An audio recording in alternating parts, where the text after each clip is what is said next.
Merci d'être avec nous. Si vous nous rejoignez sur Onde TV, voici les principaux titres. Les logements sociaux de Ntabakoro sont toujours inoccupés par les bénéficiaires. Entre-temps, 400 maisons ont été illégalement vendues à des sommes colossales. Le stade malien de Bamako fait un grand pas vers la qualification à la Coupe CAF avant le match retour le 21 février en Algérie. Asseyez-vous confortablement, les détails dans un instant.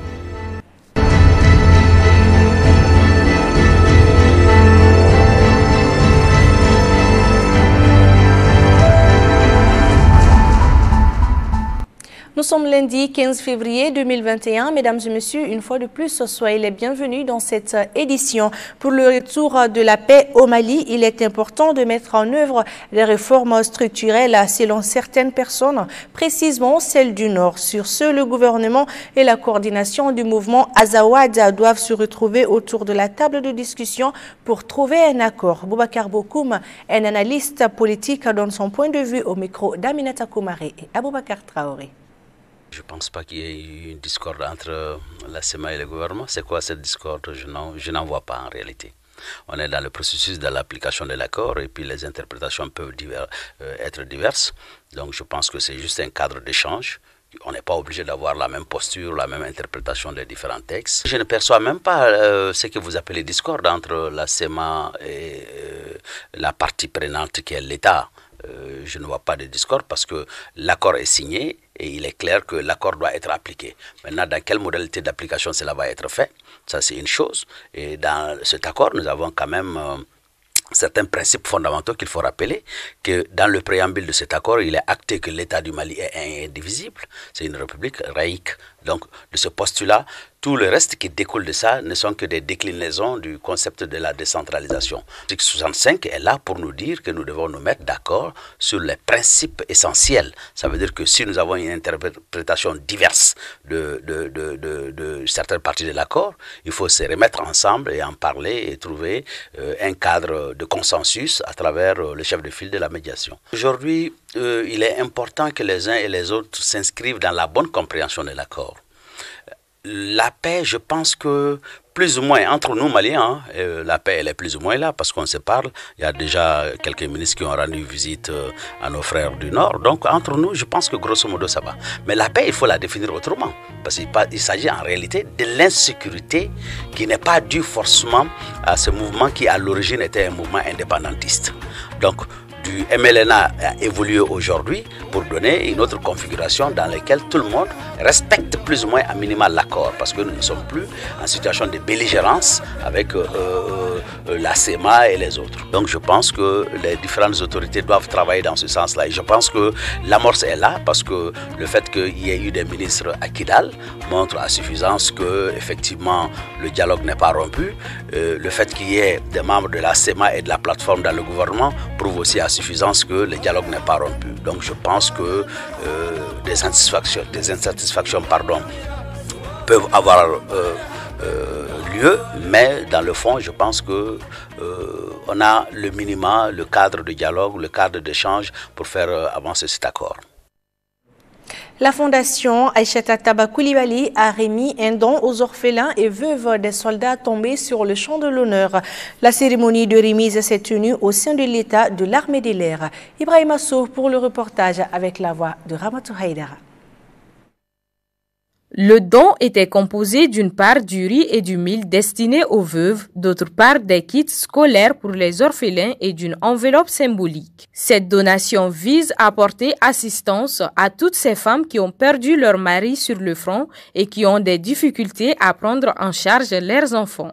La Fondation Aïchata Tamba Coulibaly a tenu à marquer une assistance à une partie vulnérable des populations auxquelles notre mission est dédiée, en l'occurrence aux enfants orphelins, aux jumeaux et leurs mères, aux enfants abandonnés, aux personnes du troisième âge, aux personnes en situation de détresse, aux enfants talibés, ceux de parents déficients mentaux, des mutilés et des infirmes. Cette fondation intervient dans les volets suivants: l'éducation, l'humanitaire, l'environnement, la formation féminine par la réalisation d'un centre de formation pour les métiers artisanaux tels les savonneries, la teinture, la transformation agroalimentaire, coupe et esthétique. Pour les enfants talibés, un centre de formation d'apprentissage est en cours d'exécution pour leur réinsertion sociale professionnelle afin qu'ils puissent s'épanouir et d'être de bons responsables. Dans le domaine de la santé, nous connaissons une avancée remarquable par l'ouverture et l'équipement d'une clinique médicale au quartier Mali sous la responsabilité d'un médecin généraliste talentueux, M. Traoré Mahamadou, afin de répondre aux besoins de santé à ceux qui ne sont pas capables d'en assurer. Les bénéficiaires de cette donation se sont réjouis de ce geste philanthropique posé par la Fondation Aïssata Tamba Coulibaly qui a su répondre à leurs appels. Avant de commencer, je voudrais vous demander de bien vouloir observer une minute de silence pour la mémoire de nos frères d'armes décédés. L'organisation de cette cérémonie sobre, vu la situation sanitaire liée à la COVID-19, se situe dans un cadre plus spécifique à ce qui concerne l'aide et la philanthropie envers une couche vulnérable de l'armée de l'air qui n'est autre que les veuves et les orphelins. C'est dans ce contexte que nous avons sollicité la Fondation Aïssata Tamba Coulibaly pour nous accompagner à rendre un vibrant hommage à nos militaires décédés en activité, en octroyant à l'ensemble des veuves et des orphelins de l'armée de l'air 3 tonnes de riz, 1 tonne de mil, 50 kits scolaires, 2 kits sanitaires et la somme de 300 000 francs CFA. À présent, place à la page internationale commentée par Yabadjara.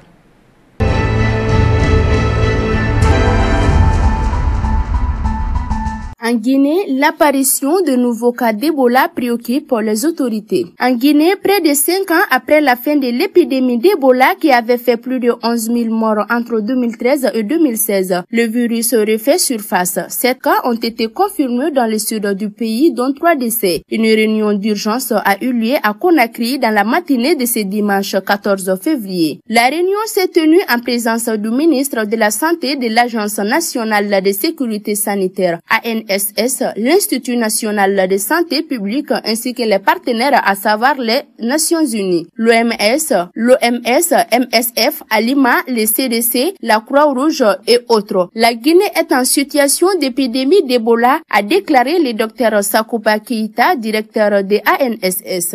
Des mesures d'urgence ont été arrêtées comme la mise en route du protocole de traitement. Il faut ensuite commander au plus vite des vaccins car pour l'instant il n'y a pas de stock en Guinée. Et enfin envoyer une seconde mission en Guinée forestière dans le sud-est censée partir dès ce 14 février après-midi pour Nzérekoro afin de délimiter la zone de contamination et d'identifier tous les cas contacts.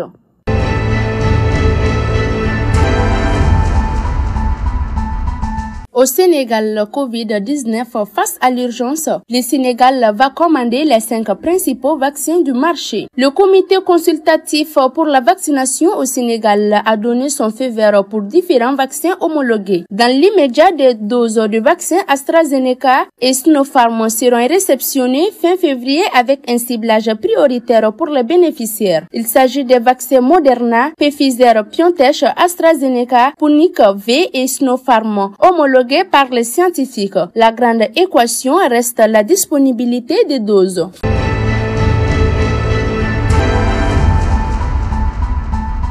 En Argentine, l'ex-président Carlos Menem est mort à l'âge de 90 ans. Animal politique et leader charismatique, héros d'une révolution libérale. Il s'est terminé en catastrophe, adulé et détesté l'ancien président argentin Carlos Menem, au pouvoir entre 1989 et 1999. S'est éteint ce dimanche 14 février 2021 à l'âge de 90 ans. Impliqué dans des scandales et des affaires de corruption, il aura réussi à échapper à la justice jusqu'au bout grâce à son immunité parlementaire en tant que sénateur. Profil et bilan.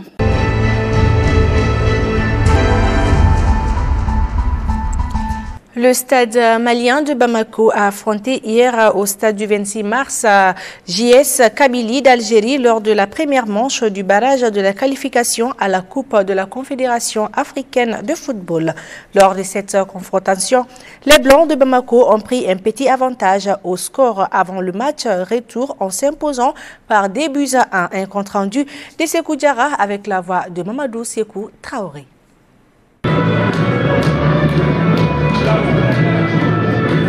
Le stade malien de Bamako en blanc recevait hier à Bamako JS Kabylie d'Algérie en jaune au stade de 26 mars pour la manche aller du barrage de la qualification à la Coupe de la Confédération africaine de football. Après le coup d'envoi, les Blancs de la capitale qui venaient de recevoir ces joueurs en forme, après avoir perdu la finale du CHAN il y a une semaine face au Maroc à Yaoundé, ont bousculé les Algériens pour faire la brèche avant la mi-temps grâce à son attaquant nigérian Aguerin Goda et but à 0 pour le stade. À la reprise, les visiteurs sont parvenus à égaliser le score, un but partout. Pour se faciliter la tâche au match et retour, les Maliens vont arracher la victoire dans les instants finaux du match grâce à un penalty transformé par Mamadou Koulibaly. L'entraîneur Stadis a salué l'état d'esprit de ses joueurs pour la victoire de ce match aller avant le retour en Alger. Après, sur coup, on a pris le but. Il fallait avoir les ressources mentales vraiment pour pouvoir revenir dans le match. Et ça n'a pas été facile pour aller chercher ce résultat. On se satisfait de ça. Ce n'est que la première partie. On va s'organiser pour cette deuxième partie. Malgré cette défaite à Bamako, les Algériens n'ont pas rendu les armes. L'objectif du match et retour est de se racheter pour se qualifier. Bon, on aurait préféré faire un 1. Bon, maintenant, je pense que à 2-1, on a conservé toutes nos chances de qualification pour le match retour. Ça sera à nous de faire en sorte de gagner le match retour, de marquer le but et de ne pas en encaisser pour pouvoir se qualifier. Compte tenu de la situation sanitaire, la bonne nouvelle de cette confrontation est de constater la présence de quelques supporters. 25% des supporters est le nombre autorisé par la CAF dans le stade. Je le disais dans les titres, les logements sociaux de Ntabakoro font toujours l'objet de polémiques. Tant de problèmes, les logements sociaux sont toujours inoccupés. 400 maisons ont été vendues à des sommes colossales de 12 milliards 400 millions de francs CFA. Des faits qui dépassent l'entendement. Mamadou Sekou Traoré et Aboubakar Traoré nous donnent les détails sur cette affaire. La polémique autour des 3743 logements sociaux de Ntabakoro n'a fini pas de défrayer la chronique. Aujourd'hui, ces logements sociaux sont inoccupés par ses bénéficiaires. Et selon le président de la coalition qui travaille pour la défense des droits au logement, ces retards d'occupation des bénéficiaires est dû à leurs conditions familiales et aux problèmes d'eau et d'électricité. Aujourd'hui, tous les Maliens, il faut reconnaître que tous les Maliens de près de loin ont besoin d'un toit. Donc, et les bénéficiaires, ils ont besoin d'un logement. Mais il faut comprendre que les gens, à un moment donné, s'ils bénéficient des maisons, ils ont déjà des enfants qui sont dans des écoles dans d'autres quartiers. Bon, peut-être au cours de l'année scolaire, déménager avec les familles, donc c'est pas facile. Donc c'est ce qui fait qu'à un moment donné, les logements sont restés sans être occupés. Il faut reconnaître, c'est une nouvelle ville que l'État est en train de construire. Donc qui dit nouvelle ville parle de problèmes énormes d'infrastructures, notamment en matière d'eau et d'électricité. Au Mali, la manière d'obtention des logements sociaux subit toujours des critiques de l'opinion publique. Nous avons rencontré ces messieurs sur place qui a préféré rester dans l'anonymat par pair. Sur les conditions d'attribution de ces logements sociaux, il n'a pas mâché ses mots face aux autorités chargées de cette affaire.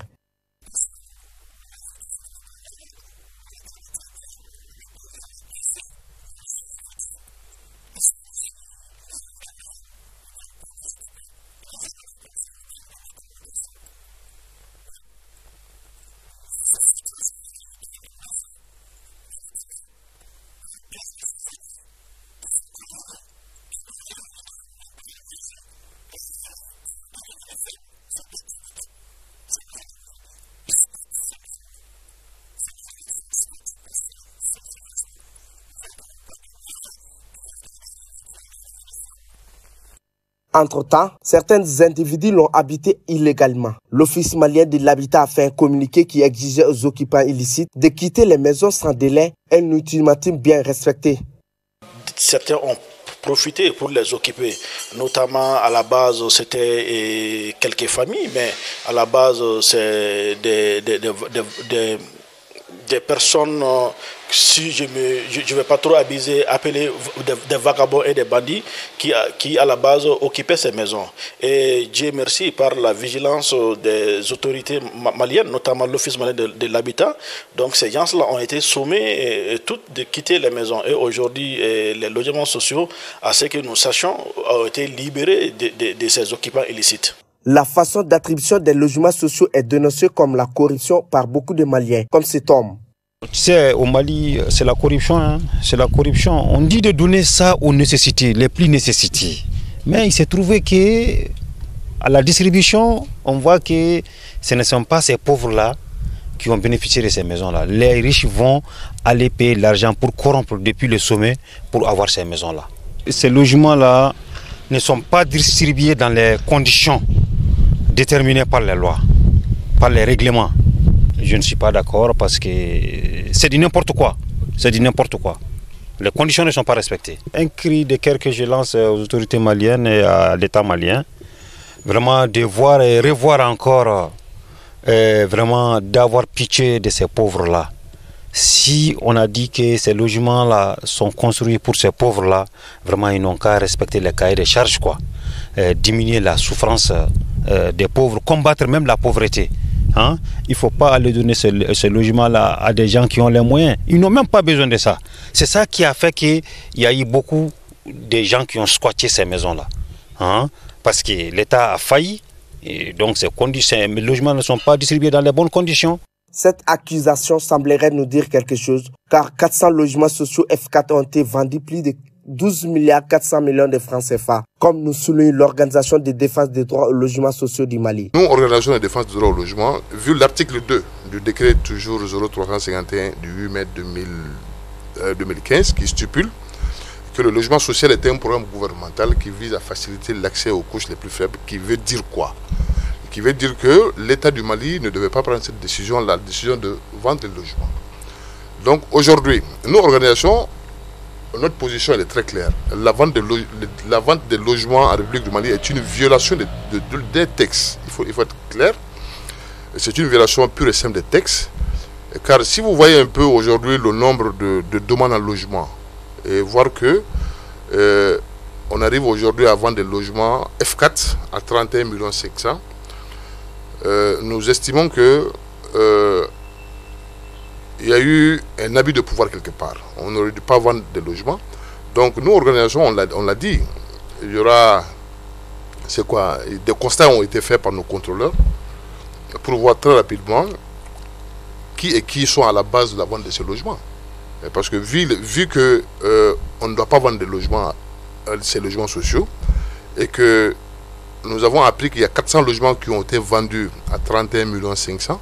Ils ne comptent pas rester là. Avec des enquêtes en cours, ils vont saisir l'Office central de lutte contre l'enregistrement illicite pour situer les responsabilités de ces faits.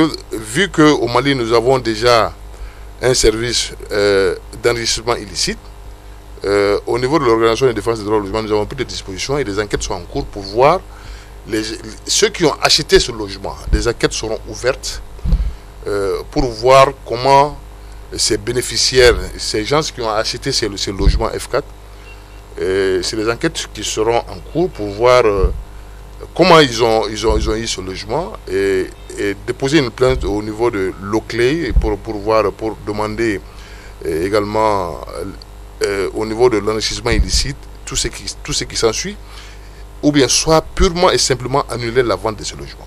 L'Office malien de l'habitat que nous avons tenté d'interviewer sans succès est beaucoup pointé du doigt dans cette affaire. Les autorités de transition sont interpellées à démêler les chevaux. Et voilà, c'est tout pour cette édition. Merci de votre aimable attention. Excellente suite du programme sur Onde TV. Bonsoir.